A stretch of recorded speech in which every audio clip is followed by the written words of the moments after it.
It was in 1927 that she first considered missionary work. She's reported to have said, "I have found my life's work."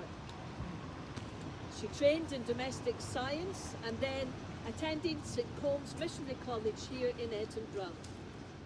And she is commemorated in Dumfriesshire, where she grew up. She is commemorated in Glasgow. She is commemorated in Budapest, where she looked after the Jewish children before they were sent to Auschwitz. And she's commemorated at Yad Vashem, but not commemorated here in Edinburgh, which is where her mission to Budapest started. Mr. Robertson was speaking of Jane Haining, who was matron of the Scottish Mission School in Budapest during the 1930s and 40s. Arrested by the Gestapo in 1944, she was deported to Auschwitz, where she was killed later that year. It's a memorial to someone who was persecuted and killed by the Nazis.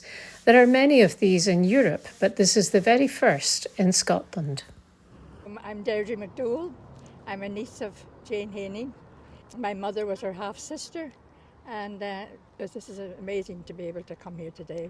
I was 16 at the time, 1939, and my mother was with great excitement, suitcase packed, was going to go with Jane to Balaton, to Hungary, where they often took the children from their home to the lakeside.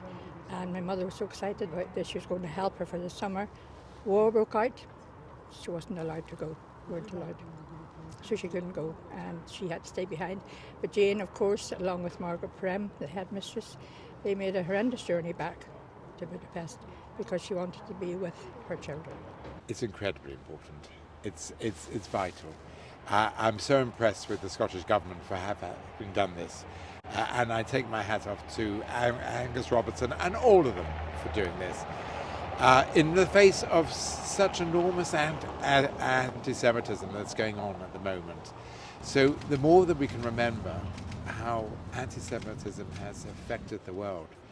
And in recent times, I mean, it's in living memory that this is taking place. So for those of you who can't see, the Stolperstein, the stumbling block as it's known in English, says, in Edinburgh lived Jane Haining, born 1897, arrested the 14th of the 5th, 1944 in Budapest, deported to Auschwitz-Birkenau, murdered on the 17th of the 7th, 1944. The sacred connection between St. Margaret and Jane Haining is not mere symbolism. It reminds us that the moral courage of small nations and the moral courage as individuals can shine across centuries, binding Scotland and Hungary in a shared story of faith, sacrifice and humanity. I often recite this prayer in the morning when we rise as Jewish people. And I recite it in honor of Jane today because it is so appropriate. Baruch atah Adonai Eloheinu melech haolam shehekianu v'yimanu lazman hazeh. Mr. Sutherland, you were a teacher, and Yes. I believe that you have a very personal connection Yes. to Jane Haining, who's being remembered here today. Yes, I took a party of school pupils from Boroughmuir High School to Budapest in 1991, where there was an exhibition at the Scottish Mission about Jane Haining. We were then led across the street by the Reverend Alison MacDonald to the old Scottish school, where Alison brought in this little old lady called Esther Ballas.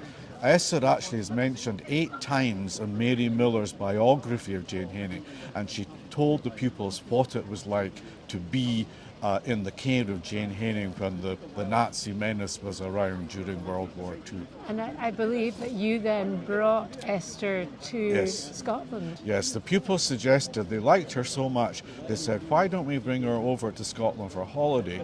And they raised money with bake sales, and the following May, Esther came over and she was a guest of the General Assembly of the Church of Scotland. That's a fantastic story It you've is told very us this moving morning. story. And you're very moved by this I am, morning. yes, Yeah, because it's good. Esther always wanted Jane to be given some recognition, and here today we've had it formalised, and that was one of her great wishes.